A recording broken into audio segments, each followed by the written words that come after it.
Mes amis scorpions, bonjour et bienvenue sur la chaîne Tarot à merveille. Pour votre tirage général, ceux qui me découvrent, soyez les bienvenus.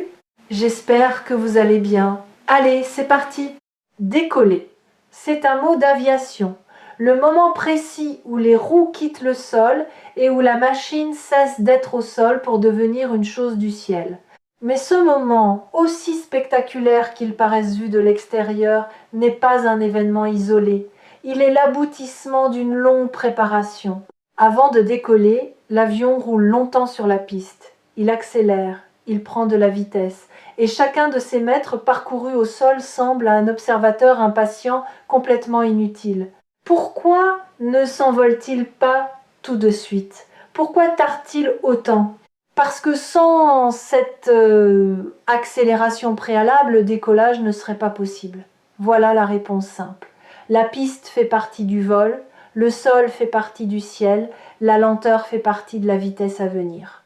Je commence cette lecture par cette image parce que je veux que vous la gardiez en tête tout au long de ce que je vais vous transmettre. Vous avez peut-être eu ces derniers temps l'impression de ne pas avancer, de rouler sans décoller, de faire des efforts qui ne se traduisaient pas en élévation. Cette impression était trompeuse. Vous étiez sur la piste, vous accélériez, et vous approchez en ce moment même de la vitesse à laquelle l'envol devient inévitable.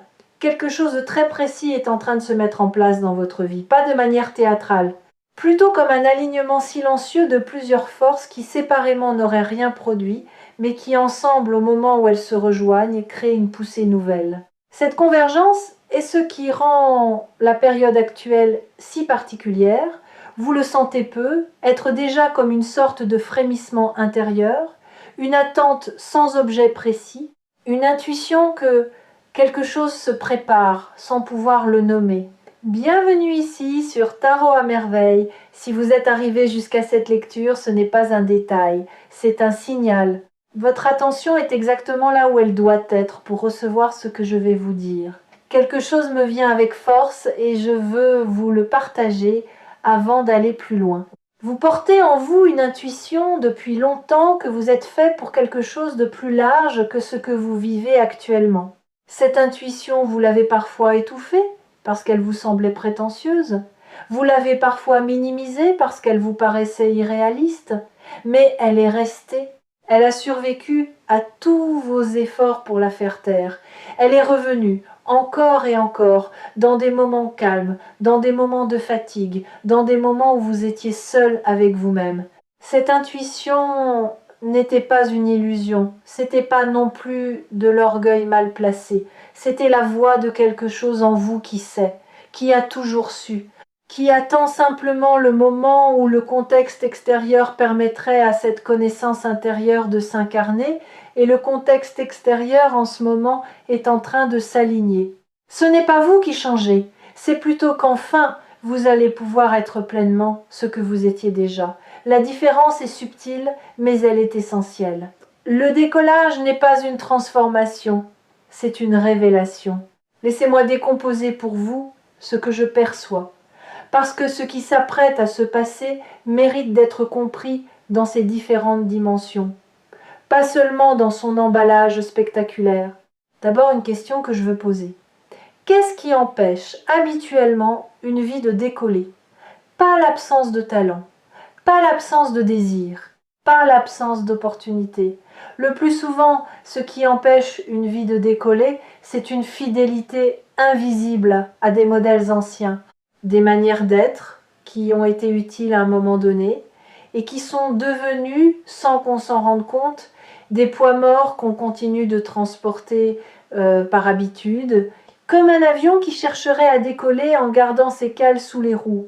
Tant que les cales restent en place, peu importe la puissance des moteurs, l'envol est impossible. Ce qui se passe en ce moment dans votre vie, c'est que ces cales sont en train de tomber, pas toutes en même temps, une par une. Vous l'avez être senti à travers de petits événements récents qui semblaient perturbants sur le moment, mais qui, en réalité, vous délestaient de quelque chose. Une situation qui s'est résolue sans que vous y soyez pour grand-chose. Une relation qui s'est rééquilibrée. un projet qui a pris une direction inattendue. Chacun de ces ajustements retire un poids. Chacun de ces ajustements vous rapproche du moment où plus rien ne vous retient. Maintenant, je veux explorer avec vous quelque chose qui n'est pas évident à entendre. Le décollage va modifier votre rapport à la peur. Pas dans le sens où vous n'aurez plus peur. Au contraire, vous allez peut-être ressentir une forme de peur que vous n'aviez pas anticipée. Pas la peur de l'échec, la peur de la réussite. C'est une peur étrange, mal connue, rarement nommée, mais incroyablement répandue. Elle se manifeste juste avant un changement majeur. Elle vous murmure que peut-être c'est plus sûr de rester au sol, que le vol implique une exposition que vous n'avez pas testée, que là-haut vous serez visible et que cette visibilité vous met en danger d'une manière nouvelle. Cette peur n'est pas votre ennemi, elle est juste un signal qui indique que vous touchez à quelque chose de réel.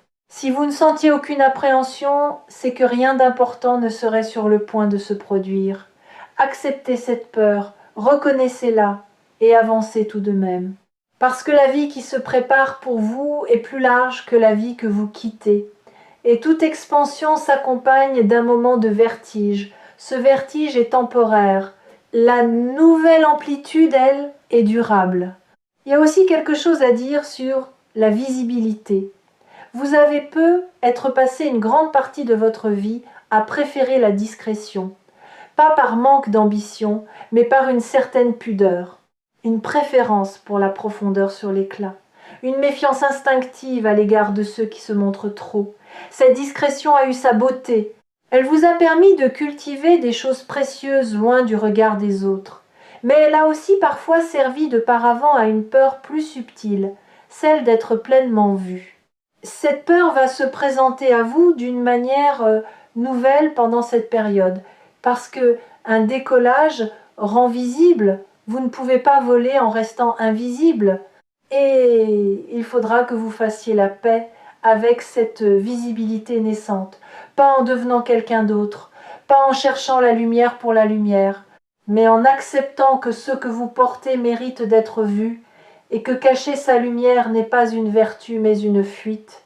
Vous allez expérimenter dans les jours qui viennent des situations où vous serez tenté de vous dérober, une opportunité qui vous mettrait en avant, une question qui appellerait votre point de vue, un projet qui demanderait votre signature.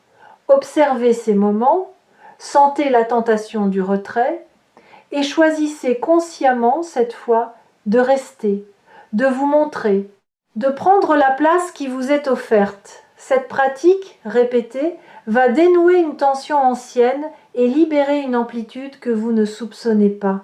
Je voudrais maintenant vous parler de la qualité particulière de ce décollage, parce qu'il est important de pouvoir le reconnaître quand il se produira. Ce décollage n'est pas une explosion, ce n'est pas un événement bruyant, c'est plutôt une sorte de glissement progressif où vous réalisez presque sans transition claire que les choses qui vous semblaient lourdes hier sont devenues légères aujourd'hui.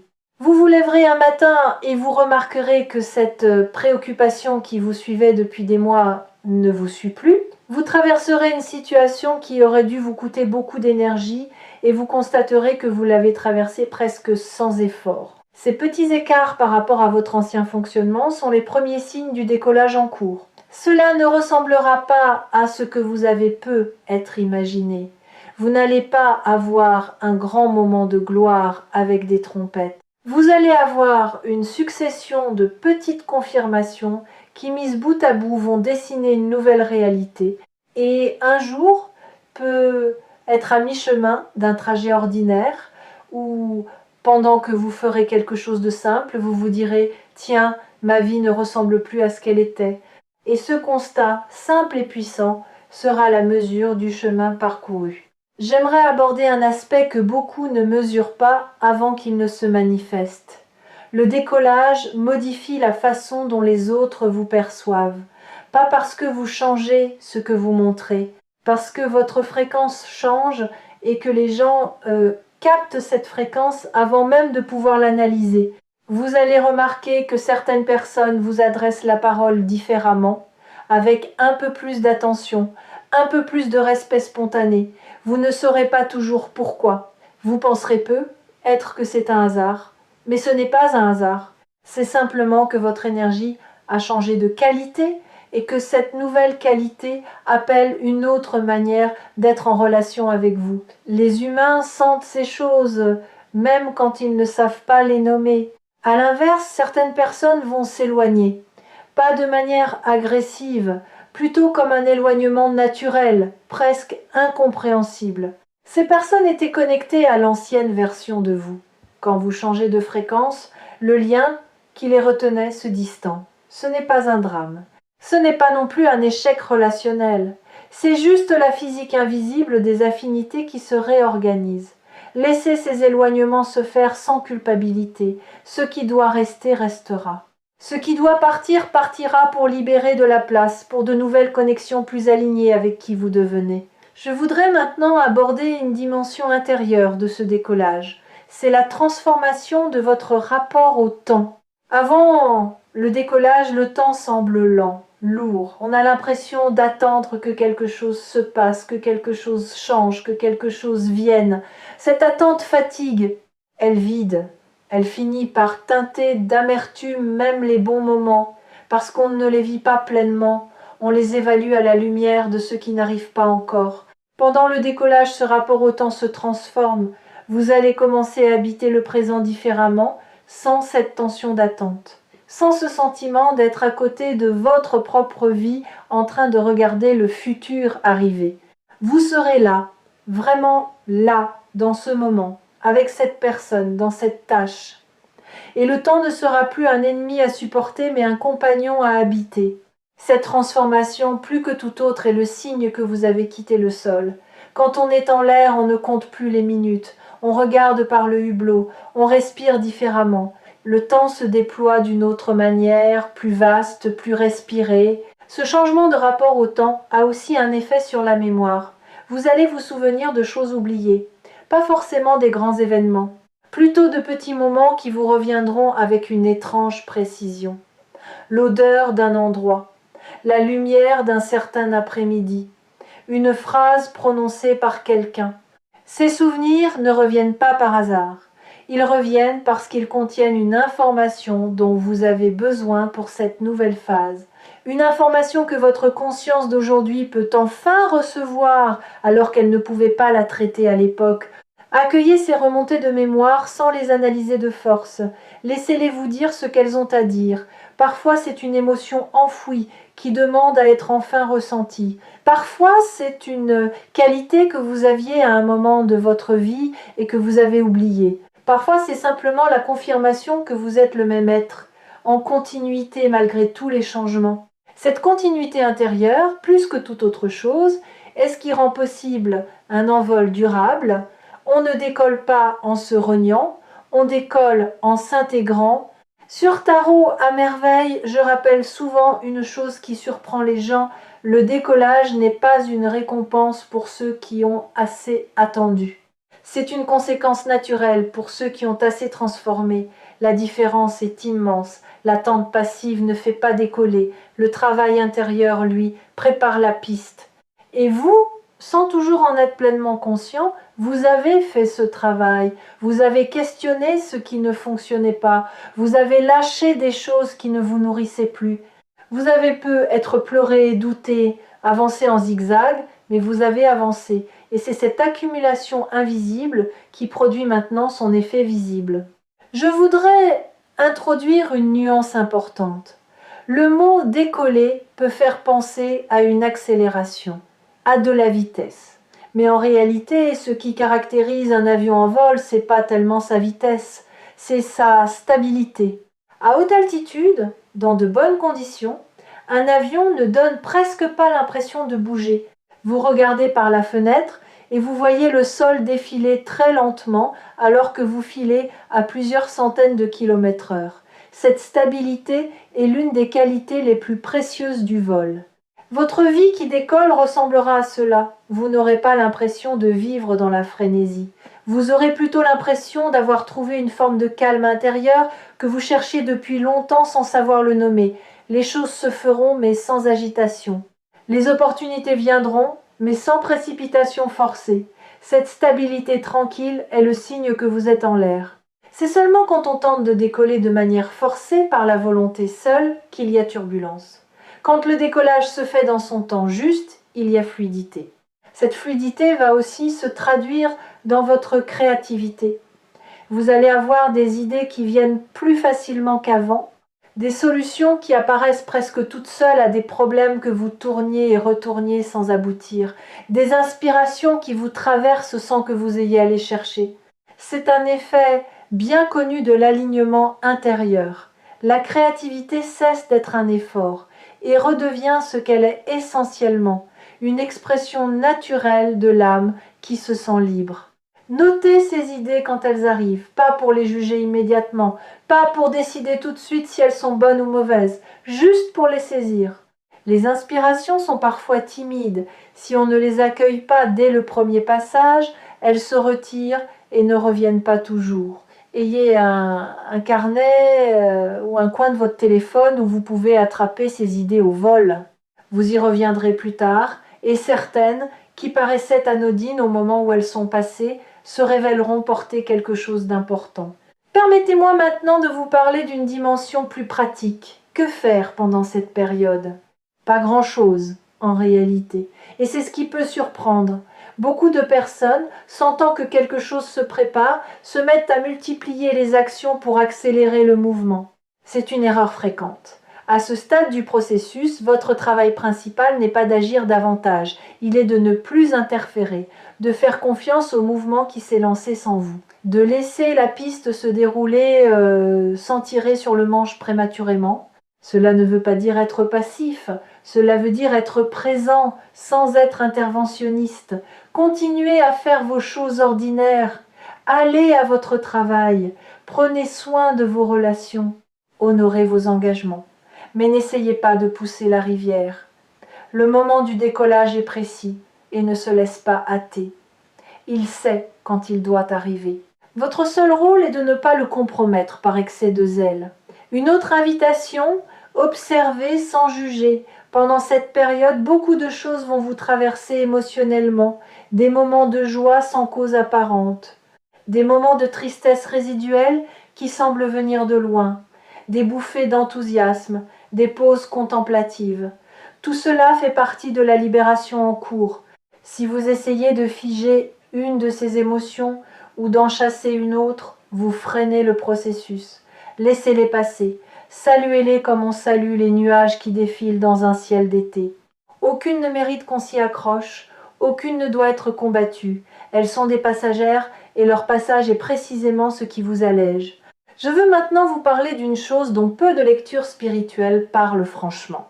C'est l'humilité particulière qui accompagne un vrai décollage. Quand votre vie décolle, vous pourriez croire que cela vous donne le droit d'être plus sûr, plus affirmé, plus catégorique. C'est l'inverse qui se produit chez les personnes qui décollent vraiment. Elles deviennent plus humbles, pas humbles au sens d'effacer, humbles au sens de profondément conscientes que ce qui leur arrive n'est pas seulement le fruit de leur volonté. Elles voient la part de grâce, elles voient les soutiens invisibles, elles voient les hasards qui n'en étaient pas, et cette conscience les rend plus douces, plus disponibles, plus reconnaissantes. Cette qualité va naître en vous pendant cette période. Vous remarquerez que votre besoin de prouver diminue, que votre besoin d'avoir raison s'estompe, que vous prenez moins personnellement les avis des autres. Cette diminution n'est pas une faiblesse, c'est l'inverse. C'est le signe que vous reposez sur une base intérieure plus solide, qui n'a plus besoin de la validation extérieure pour se sentir légitime. Et cette solidité-là, ironiquement, attire bien plus d'approbation que toutes les tentatives bruyantes pour l'obtenir. J'aimerais maintenant vous parler des 3 zones de votre vie où vous allez le plus sentir ce décollage, pas pour vous limiter à ces zones, mais pour aiguiser votre attention. La première zone, c'est votre rapport à votre propre potentiel. Pendant longtemps, vous avez être eu une idée légèrement floue de ce dont vous étiez capable. Vous saviez que vous aviez des qualités, mais vous n'arriviez pas à les voir avec netteté. Cette zone va se clarifier rapidement. Vous allez voir presque comme si quelqu'un avait essuyé une vitre qui vous êtes vraiment et ce que vous portez. Cette clarté ne sera pas accompagnée d'orgueil. Elle aura plutôt la qualité d'une simple constatation, comme on remarquerait, en rangeant ses affaires, qu'on possède quelque chose qu'on avait oublié. Et cette redécouverte de soi-même va débloquer une énergie considérable. La deuxième zone, c'est votre relation aux autres. Pas seulement aux autres dans votre cercle proche, mais à l'humanité en général. Quelque chose en vous se réajuste. Vous commencez à voir les gens différemment, avec moins de filtres protecteurs, avec plus de discernement aussi. Vous reconnaissez plus rapidement les personnes alignées avec vous et les personnes qui ne le sont pas, sans jugement excessif, juste avec une lucidité claire. Cette lucidité va guider vos prochains choix relationnels et vous épargner beaucoup de détours. La troisième zone est plus subtile. C'est votre rapport à votre propre histoire. Vous allez commencer à relire votre passé avec un regard neuf. Des événements qui vous semblaient être des échecs vont vous apparaître comme des préparations. Des périodes que vous regardiez avec amertume vont retrouver leur sens.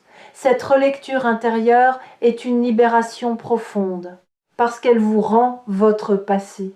Et un passé rendu, intégré, accepté, c'est une fondation sur laquelle on peut construire l'avenir.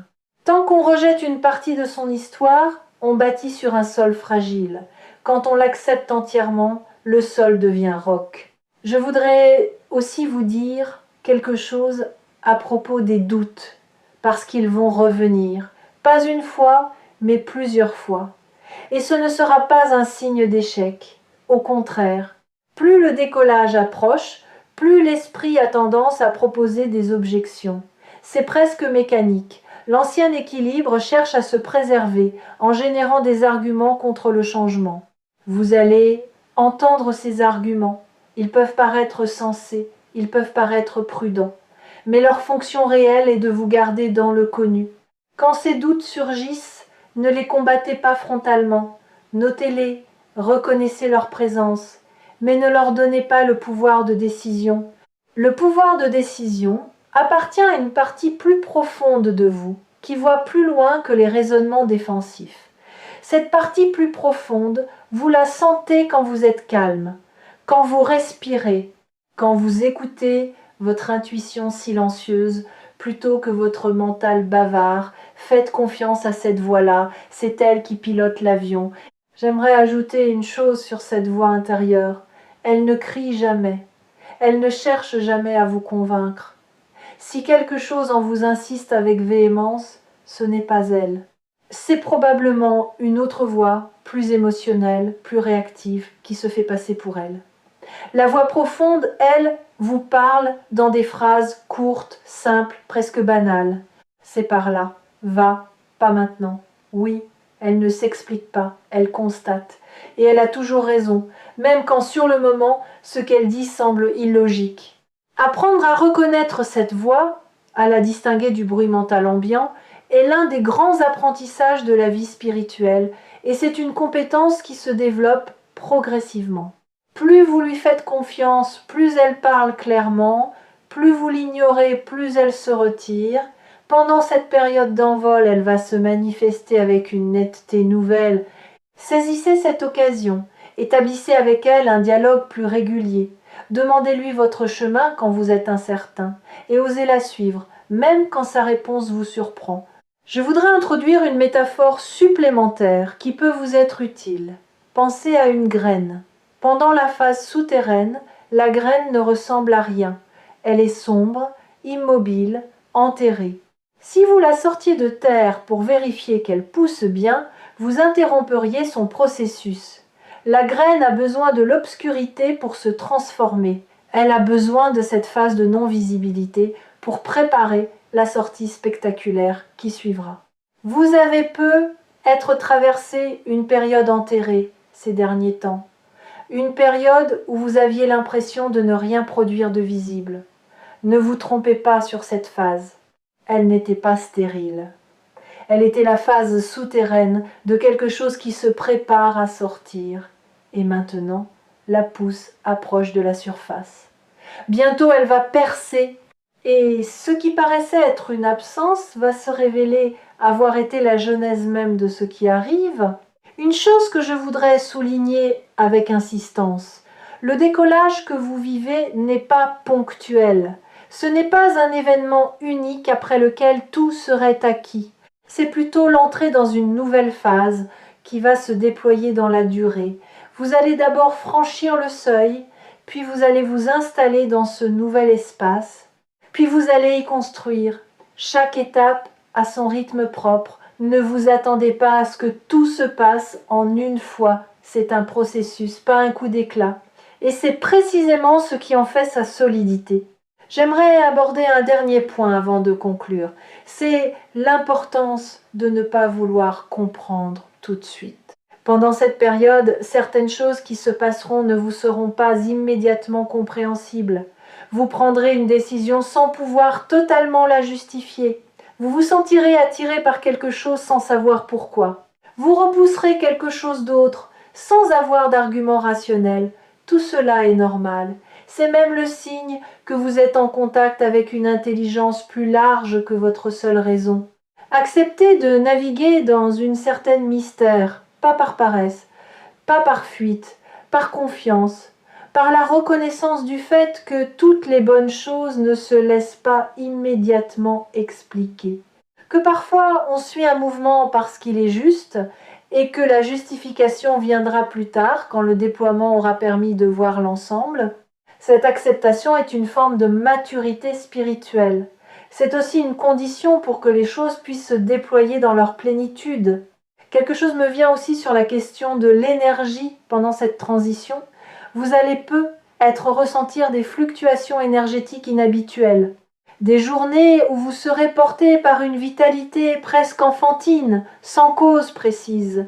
Des journées plus contemplatives, où vous aurez besoin de vous retirer, de ne rien produire, de simplement être. Ne luttez ni contre les premières, ni contre les secondes.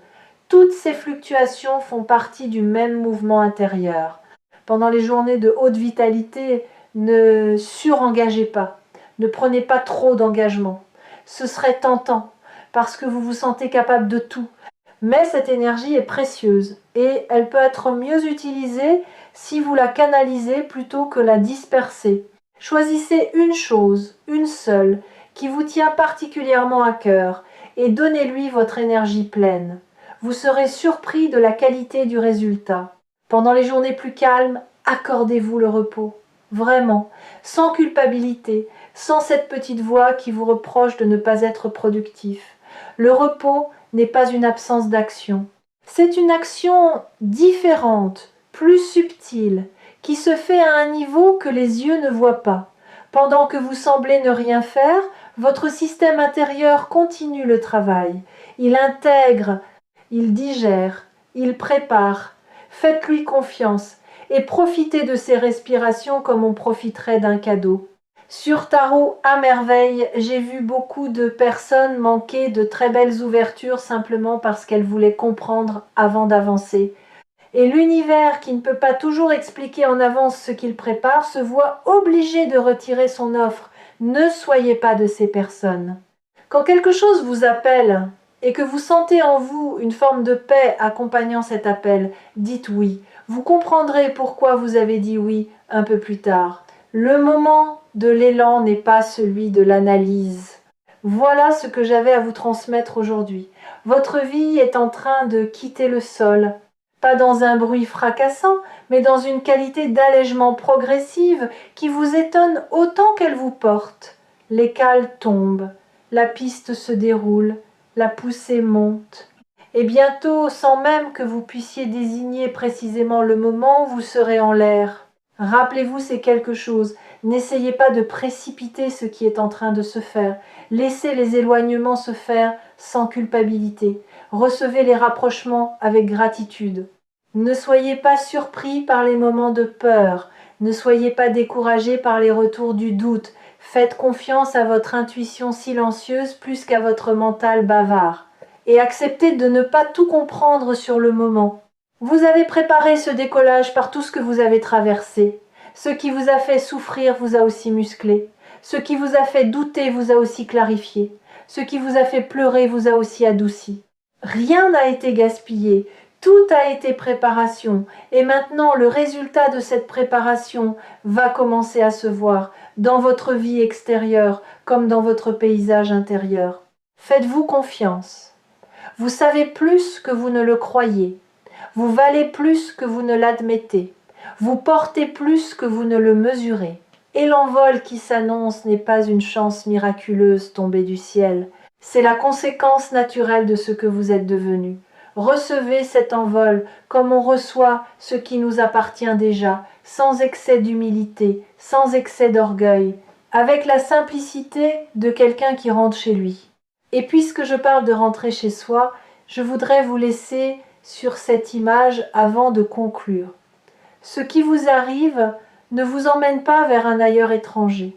Cela vous ramène à un endroit que vous connaissez en profondeur, même si vous ne l'aviez pas encore visité dans cette vie. C'est un retour autant qu'un départ. Un retour à votre amplitude juste, à votre place naturelle, à la version de vous-même qui n'avait jamais cessé d'exister mais qui attendait simplement les conditions pour se manifester pleinement.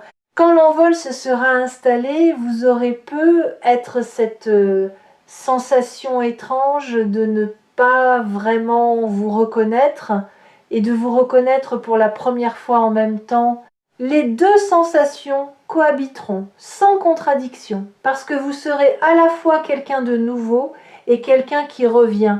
C'est l'une des plus belles expériences qu'une vie puisse offrir. Et c'est exactement ce qui s'apprête à se produire pour vous. Faites confiance, le ciel vous attend, il vous a toujours attendu, et ce qui s'apprête à se déployer dans votre vie ne fait pas partie d'un miracle réservé à quelques privilégiés. C'est simplement le résultat naturel d'un long processus intérieur que vous avez mené avec courage, souvent sans en mesurer la portée. Reconnaissez-vous cette honnêteté, vous n'êtes pas chanceux, vous êtes prêt. Et la différence entre les deux est immense, parce que la chance s'épuise alors que la préparation, elle, s'incarne durablement. À très bientôt dans le ciel.